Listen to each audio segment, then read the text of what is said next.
তো ভিউয়ার্স, এটাই হচ্ছে মূলত সেই বৃদ্ধার কবর।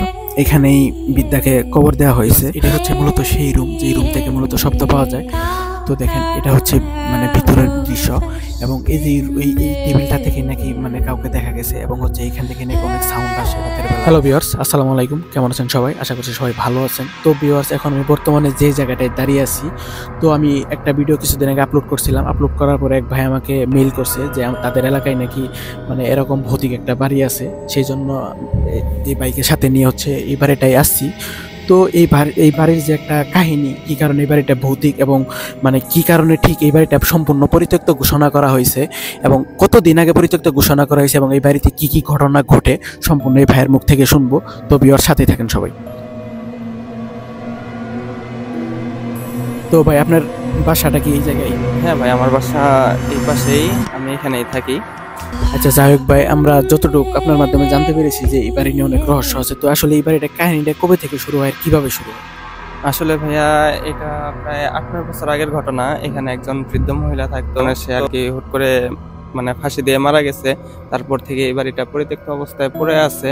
এই বাড়িতে কেউ আসেও না, ওইভাবে কেউ ভাড়া ভুড়া নেয় না, বা এখানে প্রায় অনেক কিছুর অলৌকিক কিছু শব্দ শোনা যায়, যেমন কারো পায়ের হাঁটা চলার শব্দ বা কারো কান্নার আওয়াজ। এটা এটা কতদিন পর থেকে শোনা যায়? বৃদ্ধা মরার কতদিন পর থেকে এটা শোনা?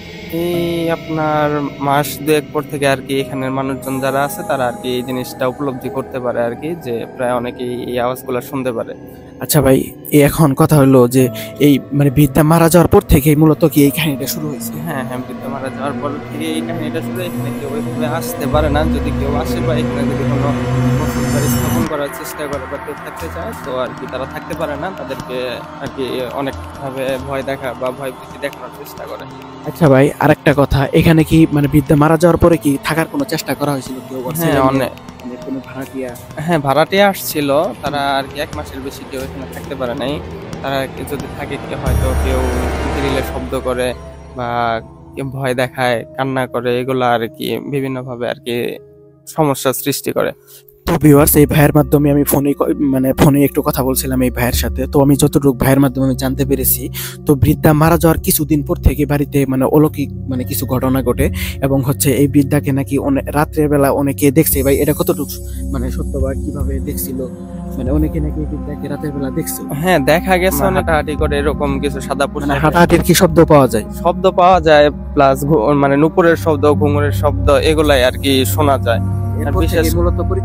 আর বিশেষ করে এই জায়গাটায় আর কি বেশি আর কি শোনা যায়। এই জায়গাটা দেখেন, এই জায়গাতে নাকি বৃদ্ধাকে অনেকবার দেখা গেছে। তো এই এলাকার মানুষজনের কাছ থেকে শুনছি যে এই জায়গাটাকে বৃদ্ধাকে এরপরে অনেকবার দেখা গেছে। তো এই জায়গাতে অনেক লোক থাকার চেষ্টা করছে, ভাড়াটিয়ারাও থাকার চেষ্টা করছে। তো গাইস, দেখেন কত সুন্দর একটা বাড়ি, কিন্তু পরিত্যক্ত বাড়ির, অনেক সুন্দর একটা বাড়ি, দেখতেও এখনো রঙিন আছে, কিন্তু আজও পর্যন্ত এই বাড়িতে কেউ 1 মাসের বেশি থাকতে পারেনি, অনেক ভাড়াটিয়া আসছিল। তো আরেকটা ভাই বলছিল যে আসার আগে আরেকটা ভাইয়ের সাথে কথা বলছিলাম।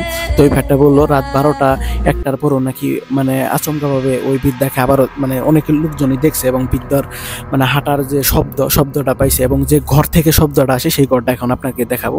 তো ভিউয়ার্স, এখন আমরা সেই রুমটা দেখাবো, যেই রুম থেকে মূলত শব্দগুলো আসে, ওই বৃদ্ধার চলাচলের শব্দটা পাওয়া যায়, এবং হচ্ছে নুপুরের নাকি শব্দ পাওয়া যায়। সেই রুমটা এখন আপনাদেরকে দেখাবো। তো ভিউয়ার্স, এটা হচ্ছে মূলত সেই রুম, যেই রুম থেকে মূলত শব্দ পাওয়া যায়। তো দেখেন, এটা হচ্ছে ভিতরের দৃশ্য, এবং এই যে এই টেবিলটা থেকে নাকি কাউকে দেখা গেছে, এবং হচ্ছে এখান থেকে নাকি অনেক সাউন্ড আসে রাতের বেলা। তো ভিউয়ার্স, দেখেন এত সুন্দর একটা বাড়ি, কিন্তু পরিত্যক্ত, সম্পূর্ণ বাসাটাই কিন্তু পরিত্যক্ত। ভিউয়ার্স, সম্পূর্ণ বাসাটাই পরিত্যক্ত। দেখেন কত সুন্দর একটা বাসা। এইখান থেকে মূলত রাতে বৃদ্ধার যে শব্দগুলো আসে, যে পায়ের হাঁটা চলার শব্দ, এবং হচ্ছে যে নুপুরের শব্দ, এবং হচ্ছে কান্নাকাটির যে শব্দগুলো, মূলত এই রুম থেকেই আসে। আর সরাসরি বৃদ্ধাকে দেখা গেছিল ওই পাশে যে একটা রুম দেখাইলাম, ওই রুম থেকে। তো ভাই, আপনি কি আরো কোনো ঘটনা আছে এই বাড়ি নিয়ে? আসলে ভাইয়া, ওইভাবে বলতে গেলে একজন ব্যাংকের একটা লোক আর কি এখানে ভাড়া নিয়েছিল। তো যেদিন ভাড়া নিয়েছিল সেদিন রাত পর্যন্তই তারা ছিল। তাদের সাথে কি হয়েছিল আজ পর্যন্ত তারাও আমাদের কাছে বলে নাই। আমরা অনেক জানতে চাইছিলাম, কিন্তু তারা বলে না। হয়তো এমন কিছু ঘটছে যার কারণে তারা অনেক ভয় পাইছিল বা অনেক ভীত হয়ে গেছিল। পরের দিনে তারা এখান থেকে চলে গেছে। মানে আপনারা কি ওই ওই লোকের সাথে কথা বলার চেষ্টা করেন না? আমরা বলছি যে কি হয়েছে বা কি আসে বিষয় বা কি সমস্যা আপনারা বলেন, তারা আর কি বলতে চায় নাই বা বলে নাই। তো ভাই এই বৃদ্ধা মারা যাওয়ার বৃদ্ধার কবরটা কোথায় দেওয়া হয়েছিল? আসুন দেখাই আপনাকে। তো ভিউয়ার্স, এখন আপনাদেরকে ওই বৃদ্ধার কবরটা দেখাবো। তো ভিউয়ার্স, এটাই হচ্ছে মূলত সেই বৃদ্ধার কবর।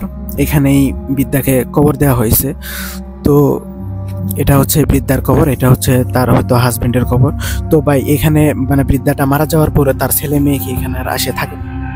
একবার আসছিল তাদের মা বাবার আর কি ওই 40 দিনেরই করার জন্য, এরপরে তার আসে নাই তারা। তো ভিউয়ার্স, যতটুকু বুঝলাম, তাদের ছেলে মেয়ে যদি দিনের বেলাও এখানে আসে কোনোদিন, তাহলে হচ্ছে তারা দিনের সময়টুকু পার করে তারা মানে রাতে হয়তো অন্য কোথাও থাকে এবং তারা চলে যায়। তো ভিউয়ার্স, এখানে মানে আসার আগে একটা ভাইয়ের সাথে আমি কথা বলছিলাম। ভাই বললো যে তোমাদের যত দ্রুত কাজ শেষ করে এখান থেকে তোমরা চলে যাবে। তো ভাই, এখানে কি আমরা যে ভিডিও বানাতে আসি আমাদের কোনো প্রবলেম হতে পারে? এটা ভাই আমি সঠিকভাবে বলতে পারবো না যে কোনো প্রবলেম হবে কিনা। তো আপনাদের যতটুকু সম্ভব তাড়াতাড়ি কাজ শেষ করে আপনারা চলে যেতে পারেন। তো ভিউয়ার্স, এখন আপনাদেরকে বাড়ির যে পিছনের যে সাইডটা আছে সেই সাইডটা আপনাদেরকে দেখাবো। তো পিছনের সাইডেও অনেক কাহিনী ঘটছিল। তো ওই পাশ দিয়ে যে একটা রাস্তা ছিল, রাস্তা দিয়ে যখন মানুষজন যাতায়াত করছে তখনও নাকি মানে ওইরকম মানে ছায়া পাইছে বৃদ্ধাকে, মানে দু একজন দেখতেও পাইছে। এবং সবচেয়ে বেশি ইন্টারেস্টিং যে বিষয়টা সেটা হচ্ছে বৃদ্ধার চলাচলের যে শব্দটা, সেই শব্দটা। তো এখানে তো আপনাদের তখন দেখাইলাম, এখান থেকে মূলত বৃদ্ধাকে সরাসরি দেখা গেছিল। তো আসেন, আপনাদেরকে আমি এখন হচ্ছে দেখাবো বাড়ির যে পিছনের সাইডটা আছে সেই পিছনের সাইডটা দেখাবো। তো ভিউয়ার্স দেখেন, এটা হচ্ছে বাগান আর ওই পাশে দিয়ে একটা রাস্তা আছে। তো এটা হচ্ছে বাগান। কতটুকু নিস্তব্ধ এখানের, মানে কোনো মানুষজন এখানে বাড়ি ঘর করে নাই এই কাহিনীর পর থেকে। তো ভিউয়ার্স, এটা হচ্ছে মূলত বাড়ির পিছনের সাইড। তো দেখেন, এটা হচ্ছে মূলত বাড়ির পিছনের সাইড। সব জায়গায় লক করে দেওয়া হয়েছে, মানে সব জায়গায় লক। এরপর থেকে সম্পূর্ণ বাড়িটা মানে বেড়া দিয়ে আটকাই দেওয়া হয়েছে। তো ভিউয়ার্স দেখেন, বাড়িটা দেখতে কতটুকু ভয়ানক লাগতেছে। তো ভিউয়ার্স দেখেন, এটা হচ্ছে বাড়ির পিছনের সাইড। তো আপনাদের এলাকায় মানে কারোর এলাকায় যদি এরকম ভৌতিক কোনো জায়গা থাকে এবং ভৌতিক যদি এক্সপিরিয়েন্স পেতে চান এবং ভৌতিক যদি কোনো লোকেশন বা কোনো জায়গা ঘটনা থাকে, অবশ্যই আমাকে কমেন্ট করে জানাবেন। অবশ্যই সেই এলাকায় মানে আমি যাওয়ার চেষ্টা করব। তো ভাই, এরপর থেকে তো আর এখানে আর কোনো মানুষ না ভাই, এরপরে আর কেউ এখানে থাকে না। হ্যাঁ, এটা আটকানো হয়েছে প্লাস পরিত্যক্ত করে দেওয়া হয়েছে। তো ভিউয়ার্স, ভাইয়ের মুখ থেকে শুনলেন, ভাই এখানকার লোকাল। তো ভাইও অনেক লোকের মানে অনেকজনের কাছ থেকে শুনছে এরকম ঘটনা, যে এই বাড়িতে এরকম কাহিনী ঘটে। তারপর থেকে মূলত এখানে দিনের বেলাতেও ওরকম কোনো মানুষ আসে না। তো রাতের বেলা আগে যদি মানুষজন আসতো, কিন্তু এর যে কাহিনীগুলো ঘটছে, কাহিনীগুলো ঘটার পর থেকে কোনো মানুষই এখানে যাতায়াত করতে পারে না। তো ভিউয়ার্স, এই গেটটা দেখেন, এটা কিছুদিন আগে গেটটা মানে দিয়ে দেওয়া হয়েছে। সম্পূর্ণ বাড়ি তালা দেওয়া এবং সম্পূর্ণ বাড়ি পরিত্যক্ত। এত সুন্দর একটা বাড়ি কিন্তু মানে সম্পূর্ণ পরিত্যক্ত ঘোষণা করা হয়েছে। তো ভিউয়ার্স, ভালো থাকবেন সবাই। এরপরে পরবর্তী কোনো ভিডিওতে দেখা হবে। এখন আমরা এখানে বেশিক্ষণ থাকাটা সম্ভব না। তো ভালো থাকবেন সবাই। আসসালামু আলাইকুম।